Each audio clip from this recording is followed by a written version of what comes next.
Power is in inflicting pain and humiliation. Power is in tearing human minds to pieces and putting them together again in new shapes of your own choosing. Do you begin to see then what kind of world we are creating?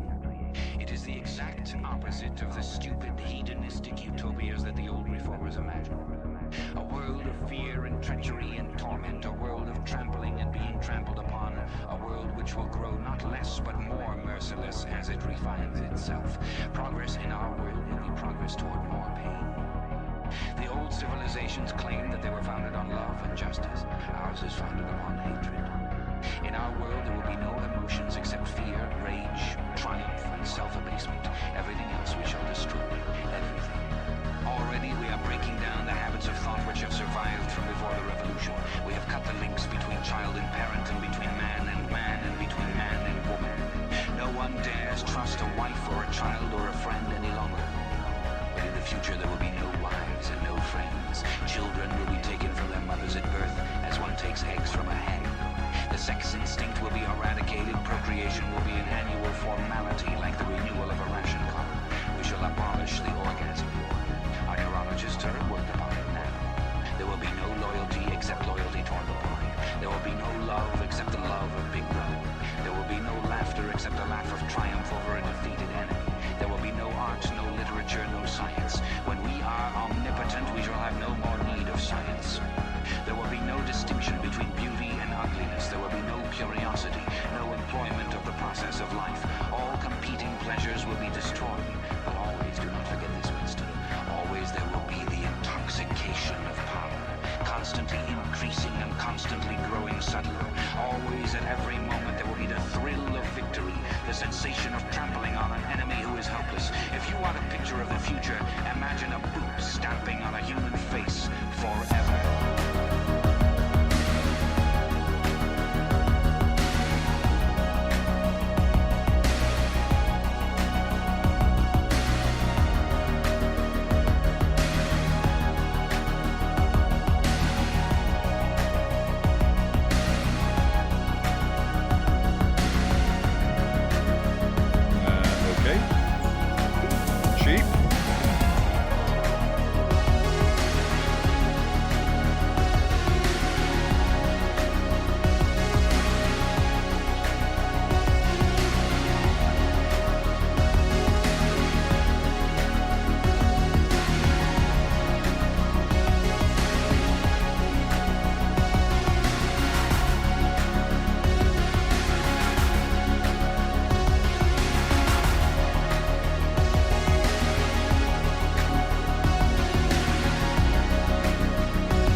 Good morning, everyone. We're here today in Liverpool. Now, why the hell have I driven over to Liverpool? I'll tell you why. It's because the British government has sent in the British Army in big numbers, and they want to test every man, woman, and child in the city. Now, I was reading the Liverpool Echo, which is their local newspaper, and they're sending the army in to high schools, as in secondary schools, to test all the teenagers without parental consent. And in the same article, they're saying if it is successful, we go in there and test all the minors, the children, without parental consent. We want to expand it into primary schools. Now, I just want you guys to imagine an image of a 22-year-old army squaddy sticking a cotton bud up your little girl's or your little boy's head without your consent. Because obviously in the brave new normal, these edicts, the directives from the Kremlin, Westminster, are so good, for your health, that why would they need parental consent? We're not going to talk about ancient Greece and the pillars today.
Okay, ladies and gentlemen, I've been walking in Liverpool for a few minutes. Here's the army guy.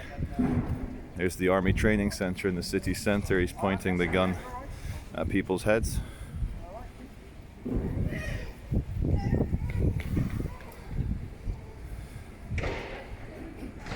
So basically, to fill you in, the first, I think it's called Operation Moonshot. You know, all good, hello. The government loves a good operation. And Operation Moonshot, they've brought in the army to test, as I say, every man, woman and child in the country. Excuse me, could I please get the gun to the head temperature thing? I'm a YouTuber. Just to see it happen, see it happen. Yeah, not a problem. Let's see what we come back as. Alright, no problem at all. 33. 33? Yeah. I should be a corpse. Thank you. Take care. Good luck. So there you go. You see 33 degrees Celsius. There you have it, folks. The illusion of containment. The illusion of healthcare. Someone in camouflage army clothing pointing a gun thing at my head, pulling the trigger and telling me I'm a very morbid 33 degrees. Whoa, that bollard almost got me. Bollard in motion, be careful. So we're now on Church Street. We're heading down to the Royal Liverpool, Royal Liveries, Royal Kidney. It's just down there. We're going to see what we see in central Liverpool. It's very close to Manchester for the international audience. About a half-hour drive, but completely different accent. Oh, it's still filming. Okay, we're outside Lush on Church Street in Liverpool. You know, like when I go on about fake lockdown, Lush is open. Look at that. You turn up, say what you want, they go and fetch it and bring it to you and breathe and breathe all over you.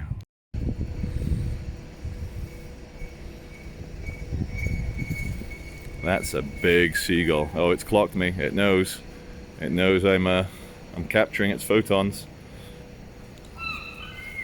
There you go.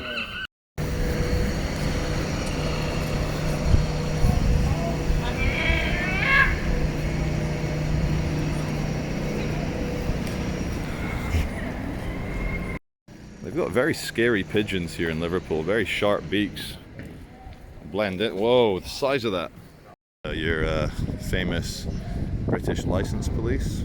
Oh, you got a licence for that freedom? Got a license for that free speech? Just checking on his phone. Has he got it?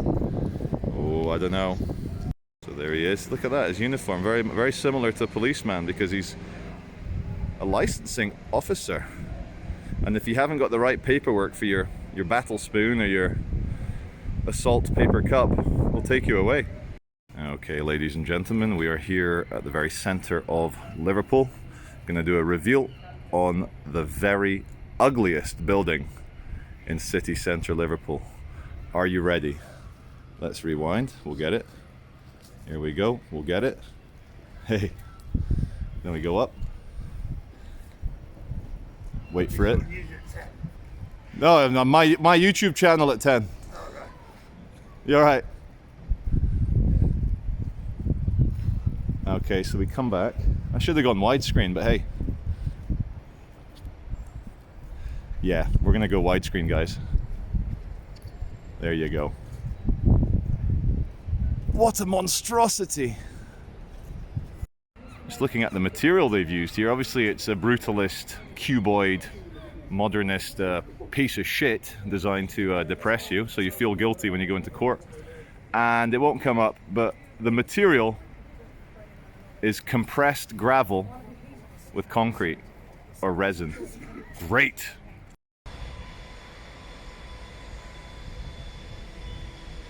Getting closer, guys. There's the side of the Liver building, and we're gonna have a closer look at this Art Deco square. All right, guys, I guessed it right. Art Deco. They started it in Mersey Tunnel, 1925, and they ended it in the middle of Art Deco period under King George. Don't know what this is. A lid? Is that how you get into the tunnel? I don't know how this building. I mean, here's like a. Oh, there you go. The ticket booth. Look how Art Deco it is. Very nice, very quaint. Only £8 to go down into the Mersey Tunnel. So you've got the River Mersey and the sea, the fucking North Sea out there, and this brilliant example of Art Deco is also, it reminds me, it's got a kind of Ministry of Truth 1984 Orwell vibe. I wonder what information is rewritten. Now I'm just ranting. Cut! One thing I will say in terms of Liverpool versus Manchester is that the architecture is a lot more impressive in city centre Liverpool than in Manchester. But returning to sunny Liverpool, or not so sunny Liverpool, the architecture along this, not that black cubist cube of death, but the buildings here alongside Royal Liverpool. Very nice! I look at all the lonely people. She loves me, yeah, yeah, yeah. She loves me, yeah, yeah, yeah. Hey Jude, don't take it bad. Take a sad song and make it Scouser. Just get your back, sack and crack. Okay, another view of Royal Liver buildings. King Edward in the front. Edward VII, not the same King Edward that was fighting William Wallace and Robert the Bruce. If we scroll along, this is what has happened in Manchester as well. It's the homogeneity, oh god, let's try. Making every city centre identical to every other city centre. That could be Abu Dhabi, Shanghai, Wuhan, Glasgow, Manchester, Rio, Sao Paulo. They're now going to start calling them smart cities. Because smart sounds better than social credit controlled. Sure, people will say this, but see Royal Liver there? The buildings next to it, such as Cunard House and Liverpool Court, are actually nicer buildings, in my humble opinion. So to put two and two together, where's my thing? There he is. That 1930s Art Deco Merseyside tunnel connects across the Mersey, obviously, to that 1930s Art Deco construction over there. I don't know why big ass towers to build a tunnel, but there you go. Look at this seagully bastard. Just thought he'd come down and have a look at me. What do you want?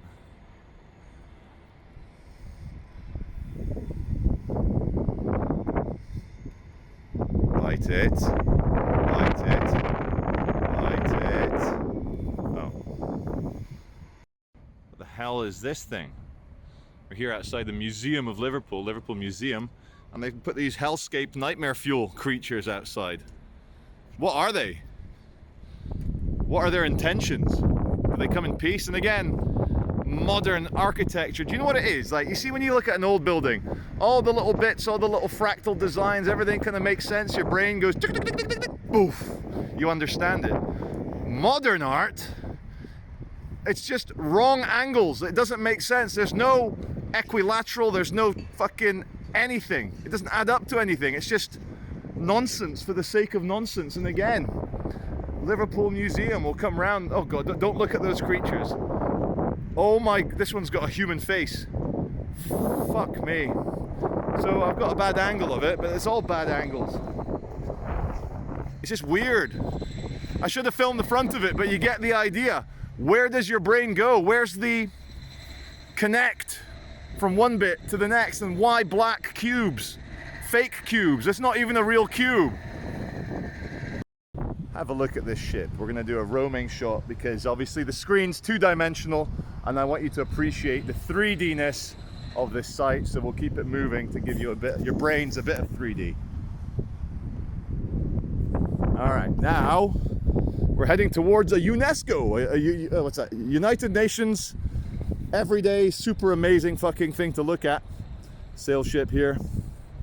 So Albert Docks, obviously named after a... Oh, there you go. There, look at that. Bad angles. Albert, another prince, king, another monarch here in the UK.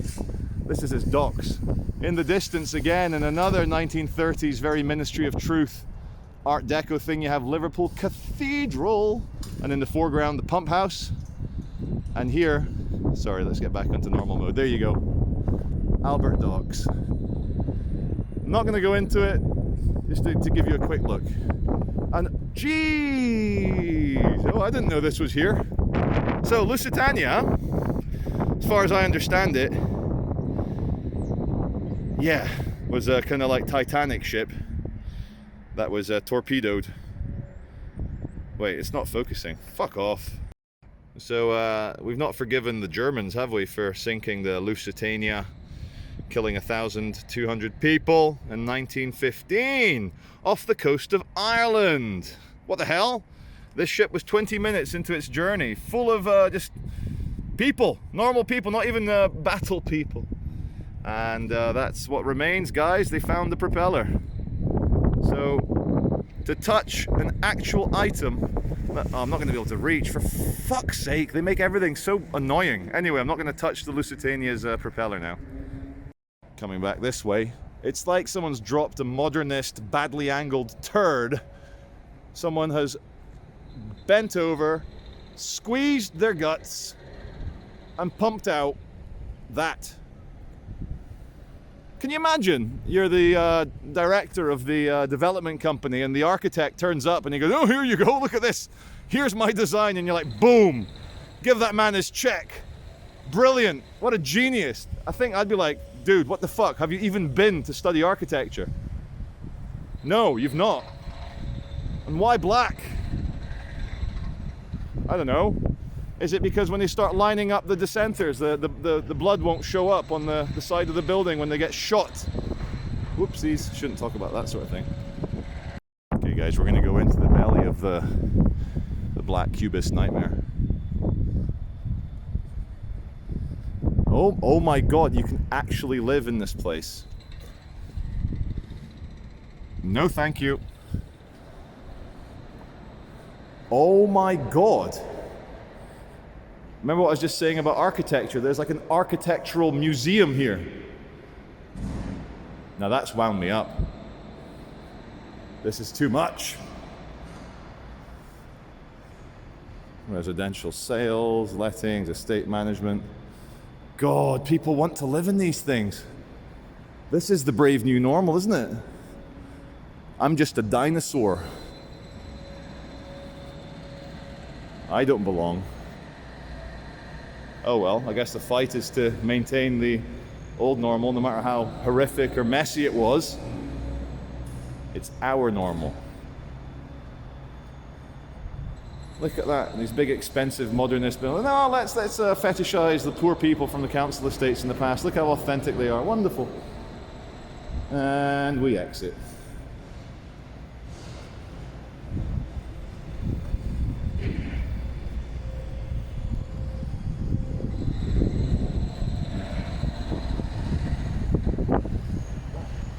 Funnily enough, as we're in Liverpool, this black place is called Man Island.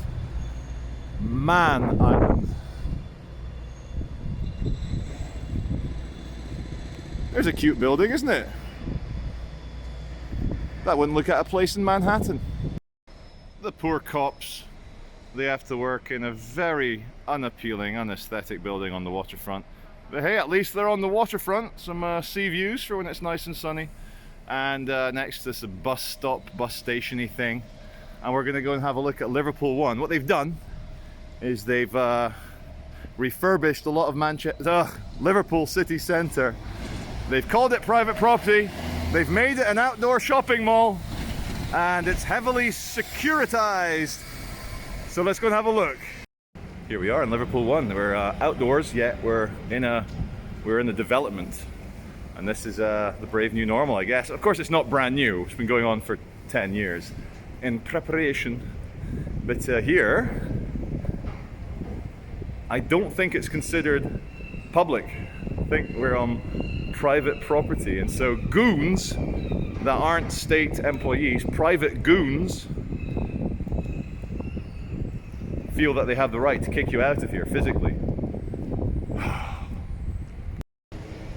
Just want to say, guys, like, I still have this small voice in the back of my mind that says, Charlie, you're wrong. You're an older man now.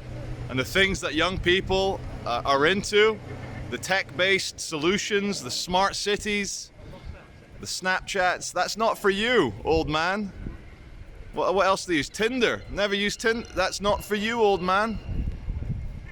Maybe I am a relic of a bygone. And isn't that insane how quickly things move? That I'm a 40-year-old with few wrinkles. You should see my skincare routine. It's beautiful.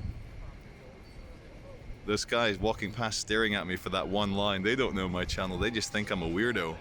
One of these social media influencers on Instagram. So maybe I'm wrong. There's always that niggling thought that I've got all these ideas, they're gonna do this and that, and all I can go on, guys, what I'm gonna do is bring you the choicest real life footage going out there into the real world. And I just want to also call out, not shout out, all these YouTubers that sit at a desk, they've got a little home studio, a little microphone. It's easy to just sit there and talk. Try going out there and calling police officers' emblems, SS Nazi emblems to their face. Try shouting at a chief inspector, calling him the boss Soviet commissar, but you guys don't. You sit there in your desks, at your desks, in your chairs. Fucking pussies. Now we're here outside the North Face. Nothing wrong with it as a brand. I like North Face. I've had many North Face products, gloves, jacket, boots, but they're one of the big corporations on board with a Great Reset. And type into Google or YouTube, Great Reset, North Face, and everything. All their advertising, reset this, reset that, reset the environment. You guys want to know where we are? We're at the intersection of Paradise Street and Wall Street.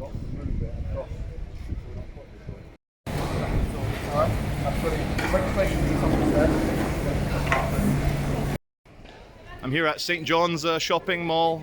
This is Liverpool city centre army testing site where they're gonna test every last man, woman and child. Interestingly enough, the army officer here, he's from Dan South, and he's a viewer. So must be a good guy. As the joke goes, anyone that watches the Charlie Veitch channel is by definition a good person. And we had a brief chat, and he's saying, look, I get you, Charlie, and a lot of what you're saying, but we still need to keep the kids safe. I've got young kids, got to keep them. And I said, dude, that's how they get you by the balls. It's about your safety. We need to do all this for your safety. And he agreed a bit. The atmosphere here in Liverpool isn't quite as, how do I put this? As tense as Manchester. It's still a bit open and free here. And the security guard there, the guy with the blue badge, he's like, excuse me, did you get me earlier on video? And I said, well, I will. And he burst out laughing, he goes, good, include me. So it's a different atmosphere, but there you go, there's more gun to the head. I don't know, man. We had a very brief chat about Fourth Industrial Revolution.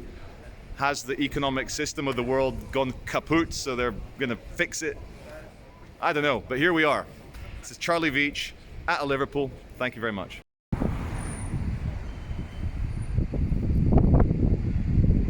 Final thing I want to say in Liverpool is I'm very impressed by St. George's Hall.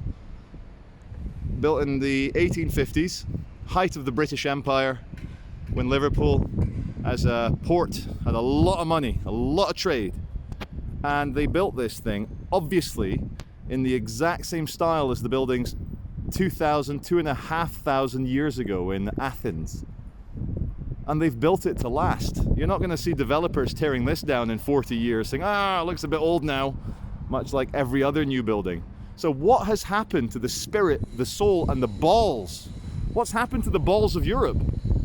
Look at this, Liverpool, nothing to do with ancient Greece, but a massive ode to ancient Greece with Corinthian pillars. Where are the balls of the West, guys? There you go, guys. As unknown and yet well known as Dying and Behold We Live, out of the north parts, a great company and a mighty army. Very touching war memorial here. Of course, it's Remembrance Sunday yesterday, hence the poppies in the foreground. In the past, a big global challenge, a massive evil befell Britain. What did we do? We sent warriors, men, women, to go off and fight. We sacrificed so much to fight for our lives, for our way of life, for freedom, for a libertarian ideology. And now what? A disease, not as bad as Spanish flu. A disease now, and we shut everything down. What the Nazis couldn't manage, what the Soviet Union couldn't manage, hell, even what ISIS and the terrorists could not manage, the coronavirus managed. And it's all over.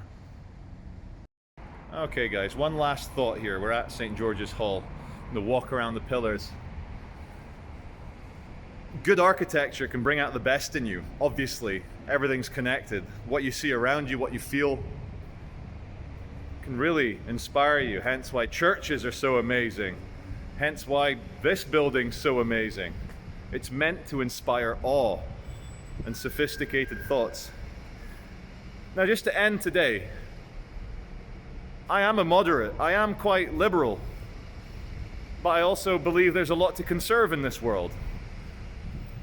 And I want to make sure that I don't get tricked. I don't want to get treated as cattle. And for big meta-narratives, grand narratives of society to take place, and I'm not consulted, my family isn't consulted. Everything changes without me, the executive officer of Modern World PLC. We forget the individual is the boss. You are sovereign. I think all religions, especially Buddhism and Hinduism, but Christianity, now hear me out. Everything is a metaphor for how sacred and amazing you are. You are the child. You are the baby. You are the self. You are the be-all and end-all. You are the alpha and the omega. You are everything that's good in life. You are everything that is sacred and meaningful and dignified. That's you. It's 2020. Could this year get any stranger? It's getting stranger by the day. And the old world, it looks like we've sailed on the ferry. And we're waving from the bow. Can we get back to the old world? Can we get back to hugs and nightclubs and cinemas and theaters and just ordinary life?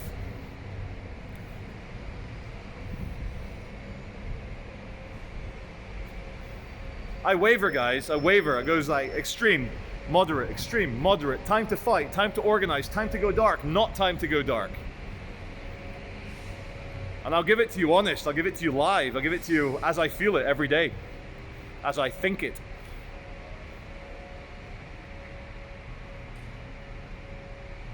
It feels good being under here. It feels good being in St. George's Hall. Well, not in it, but you know, in the patio, in the veranda.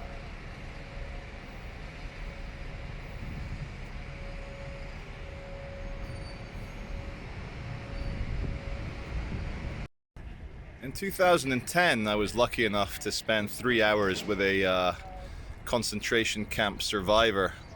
He was from the Czech Republic. Can't remember which European country his camp was in. But me and a filmmaker at the time, I was his runner. We went along to film him to get his experiences for someone else's project. We turn up, they're in their mid to late 80s, this old Czech couple. I think, you know, when I was a kid, it was called Czechoslovakia. Then it became the Czech Republic. Now it's called Czechia. So the elderly Czechian couple, we arrived at the house, and the incredible smell of home cooking. And they of course made us stay for a very long 18-course lunch with stew and all sorts and spirit drinks. And just listening to how positive and optimistic this old guy was. I mean, it was near the end of his life, mid-80s. Yet he was able to recount his stories, doing hard labor in the concentration camps. And the stories that stuck with me, as he's saying, he's getting forced to wake up at 4 a.m., 5 a.m. in the middle of winter, putting on thin clothes and being forced to dig and shovel earth that was rock solid from the ice. You know, the mud turns to ice in Central Europe in the middle of winter, and he's forced to, you know, bloody his hands raw digging through that shit. And I asked him, like, what were you digging? He goes, he doesn't even know. It just made you dig, you know? It's like Sisyphus pushed that rock up the hill. It just rolls back down. It's the eternal torment. And the Nazis knew a bit about fucking torment. Halfway through lunch, the old Czechian guy shows me his tattoo on his arm. And that really struck home. It was all faded, all the numbers, black numbers, all faded, all bad old tattoo, you know, like 60, 70-year-old tattoo back at 2010. And then fast forward about 4 or 5 years, I'm doing some camera work in Manchester, and I meet another concentration camp survivor that was in Auschwitz. His name was Chaim Förster. And Chaim was a very charismatic old man. Again, I think it was in his very early 90s. He's passed away now, poor guy. But fantastic innings, you know, like the Nazis tried to kill him, fucking tortured him, separated him from his family, dehumanized him, humiliated him, took away his dignity. And he got to watch them hang at the Nuremberg trials, these fucking arseholes, these concentration camp guards, these commanders, these SS officers. You know, like, the reason I raise these things is we forget. We're like, oh, civilized world now. You're paranoid. No one's going to put you in a camp. Just think of Germany in the 30s and early 40s.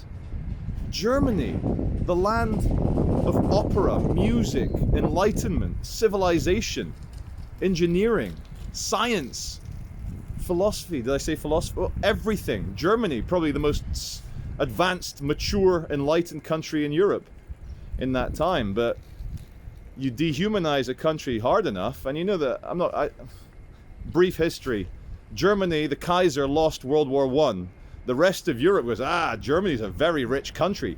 Let's carve it up and take everything. So the Treaty of Versailles, believe it was signed by both parties. The humiliated Kaiser and his representatives signed the Treaty of Versailles, which promised the other European nations and America most of the German pie. So the German economy, the German well-being, the German dignity. And why did the people vote for Hitler? Because he promised them dignity again. And of course, you know, a wolf in sheep's clothing, this charismatic man, very powerful speaker, obsessed with order, cleanliness, full of these conspiracy theories about who's doing this, who's doing what.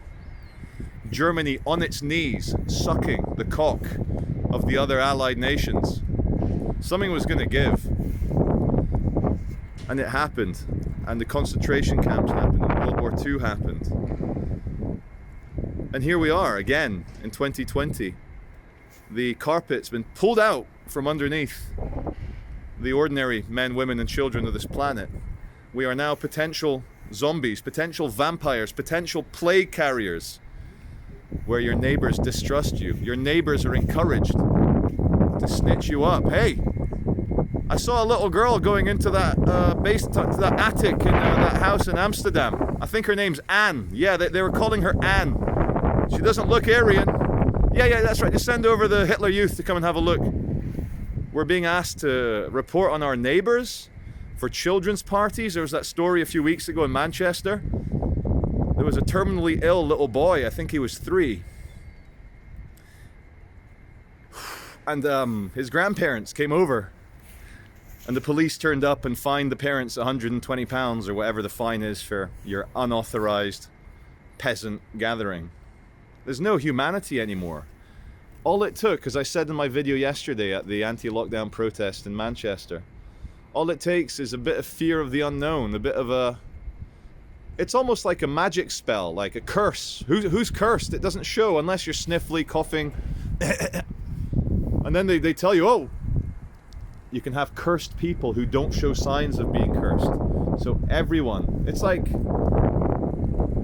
It's not like anything, it is what it is, isn't it? There's no metaphor needed here, there's no simile. There's no adjectives. Just... Everyone's a potential plague carrier. The government bring in the acts in the big stage.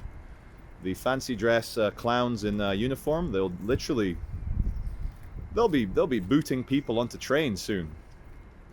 Go to the internment camp. Oh, We're only building the internment camps. Like, can you imagine the Nazis 80 years ago? Oh, no, no, no, those camps. They're they're work camps. They're for criminals, rehabilitation. They're for the lepers. It's a leper colony. Next thing you know, you got hundreds of thousands of people getting shoveled into ovens. And in Australia, in Canada, in the UK, in the United States, the way it starts, they're saying, oh, we need these internment camps, isolation camps they're calling it. Isolation, it's so you don't get the bug, you don't get the Chinese cough and sneeze. We need these isolation camps for the homeless and for travelers who don't have a place to quarantine for 14 days. And that's how it begins, ladies and gentlemen. I saw yesterday with my own eye. In fact, you all saw 50,000 people watched that video in the last 15 hours, which is fantastic. Thank you. Great to meet a lot of you yesterday, but I saw with my own eyes the kind of stressed out robot police. A week ago, when Piers Corbyn was doing his speech, I was like so proud. I was like, look at that. Manchester police are not London police. They're not arresting anyone. They're not threatening anyone. They're watching the protest, 300 people. And of course, that's the way to do it. Most problems solve themselves if you leave them alone. If the police, like they did a week ago, said, oh look, a bunch of people, no masks, enjoying freedom, let them enjoy their freedom. They will have to go home eventually, which is true, everyone does. But yesterday, for the first time, I saw Greater Manchester Police start to remind me of the things I read in Alexander Solzhenitsyn's book, The Gulag Archipelago. Start to remind me of the things I read in Viktor Frankl's Man's Search for Meaning. Viktor Frankl was an Austrian psychologist, his entire family, including his children, murdered by the Nazis, and he wrote a book, Man's Search for Meaning. You all think it's not going to happen.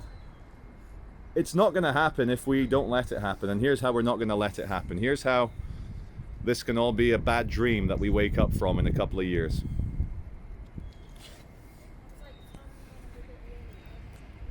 If the government and their state apparatus, as in the police, have such an overwhelming fight back in the early stages of concentration camp fascism or Stalinism, whatever you want to call it, it's all the thirst for power, Maoist thirst for power. In the early stages, if they see a massive philosophical, physical, legal, and all sorts of other types of resistance,